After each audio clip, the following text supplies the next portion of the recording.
कोशिशें की थी वो नाकाम हुई है। उन्होंने खुद इस बात का एतराफ़ किया है कि मुत्तहिदा अरब अमारात में पाकिस्तान भी ये चाह रहा था कि एशिया कप हो जाए, और यूएई के जो सदर हैं क्रिकेट बोर्ड के, उन्होंने भी कुछ कोशिश की थी कि जय शाह से मुलाकात हो और उसमें कायल करें, लेकिन वो मुमकिन नहीं हो पाया। तो नजम सेठी साहब के लिए एक तो पाकिस्तान पीपल्स पार्टी की हमायत नहीं है, और उन्होंने खुद भी इस प्रेस कॉन्फ्रेंस के दौरान ये बात कही है कि जो पेट्रोल इन चीफ है और जो पीडीएम की गवर्नमेंट है वो जो जिसे चाहेंगे तो उसको नॉमिनेट करेंगे।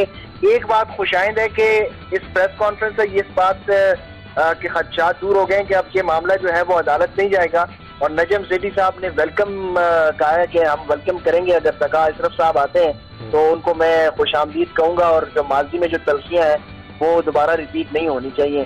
तो एक तरह से नजम सेठी साहब ने इस प्रेस कॉन्फ्रेंस के दौरान कुछ अपनी जो कामयाबियां हैं वो भी गिनवाने की कोशिश की है, और साथ ही साथ उन्होंने अलविदाई प्रेस कॉन्फ्रेंस भी करते करते चले गए हैं कि मैंने 2014 में इंटरनेशनल क्रिकेट की बहाली की, लेकिन शायद वो ये बताना भूल गए कि इंग्लैंड, न्यूजीलैंड और ऑस्ट्रेलिया जैसी बड़ी टीमें जो हैं वो एहसान मानी और रमीज राजा के दौर में पाकिस्तान आई, और जिस तरह इंग्लैंड की टीम और न्यूजीलैंड की टीम ने 11th आवर पे पाकिस्तान का दौरा करने से इनकार किया, तो रमीज राजा साहब ने जो इंटरनेशनल लॉबिंग की और जिस तरीके से जारहाना अपना मौक़िफ़ पेश किया, तो न्यूजीलैंड की टीम मजबूर हुई और इंग्लैंड की टीम भी मजबूर हुई कि वो पाकिस्तान का ना सिर्फ दौरा करे बल्कि कंपनसेटरी मैचेस भी उन्होंने पाकिस्तान में खेले हैं। लेकिन तो कता कलामी होती जुबैर, वो लोग तो मजबूर हो गए, उनको मजबूर कर दिया गया, हम क्यों नहीं भारत को मजबूर कर सके? सेठी साहब तो कह रहे थे कि हम वर्ल्ड कप खेलने नहीं जाएंगे भारत, और यहाँ आकर अगर भारतीय टीम नहीं खेलती, आज भी उन्होंने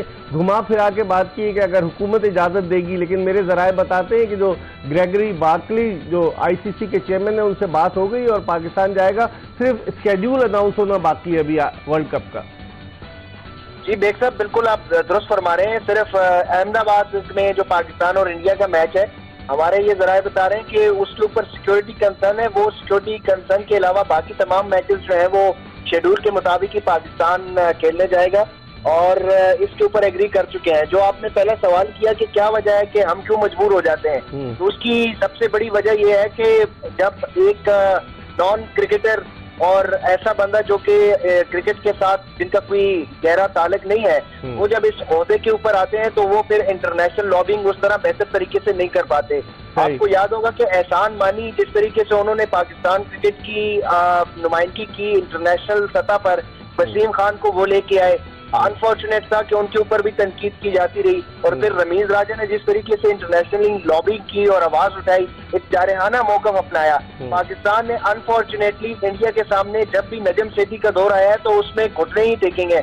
आपको याद होगा कि माजी में भी इंडिया के साथ हमने मुआहदे किए, लेकिन उस मुआहदे के ऊपर कोई अमल दरामद नहीं हुआ। आपने भूल गए जब हम अदालत में चले गए थे और हमें पैसे देना पड़े भारत की क्रिकेट बोर्ड को, याद है आपको? उल्टा पैसा देना पड़े, और बिग 3 में जाके पूरी क्रिकेट की दुनिया को जो है वो बिग 3 में हम फंसवा गए। ये भी अच्छा, ये बताइए जुबैर, आप तो इस्लामाबाद से, सुना है कि इस्लामाबाद की एक क्रिकेट की शख्सियत जो है सेठी साहब के वो मुशीर बने हुए, उनको बड़े मशवरे दे रहे हैं, और यही मशवरे उनको बंद गली की तरफ लेकर गए। क्या अब उन्होंने कोई और मशवरा नहीं दिया कि आप गवर्निंग बोर्ड फॉर्म कर दें? अब गवर्निंग बोर्ड तो नया चेयरमैन फॉर्म करेगा, लेकिन उन्होंने बहुत सारे मशवरे दिए। आप समझते हैं कि सेठी साहब को वो शाह से ज्यादा शाह के वफादार जो है वो भी ले डूबने में उनका भी रोल रहा है?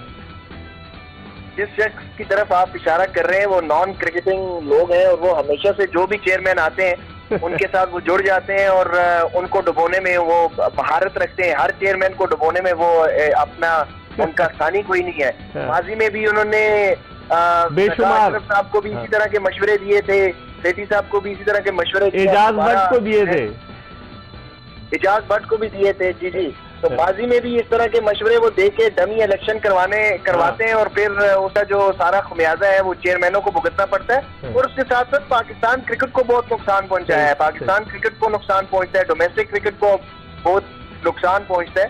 तो जो इस तरह के नॉन क्रिकेटिंग लोग हैं उनको जो नजम सेठी साहब ने अपना जो है वो राइट हैंड बनाया था, और जो क्रिकेटिंग जो टेस्ट क्रिकेटर्स हैं जो फर्स्ट क्लास क्रिकेट खेल चुके हैं, जो क्रिकेट को समझने वाले हैं, उनका बोर्ड में कोई अमल दखल नहीं है।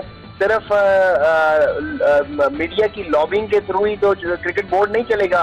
एक साहब, मीडिया की लॉबिंग करके आप अपनी मर्जी की आवाज तो बना सकते हैं, लेकिन अब वो दौर नहीं है। अब क्रिकेट सिर्फ एक्सपर्ट ही चला सकते हैं। ये बोर्ड वही लोग चला सकते हैं जो समझते हो, जो क्रिकेट को समझते हो, जो क्रिकेट की अब वो क्रिकेट तो रही नहीं है, अब तो इंटरनेशनल क्रिकेट चेंज हो गई है। लेकिन चलते चलते मेरे पास वक्त कम है, आखिरी सवाल आपसे पूछूंगा जुबैर अली खान, ये बताइए कि हारून रशीद को डोमेस्टिक क्रिकेट का चेयरमैन बनाया नजम सेठी साहब ने।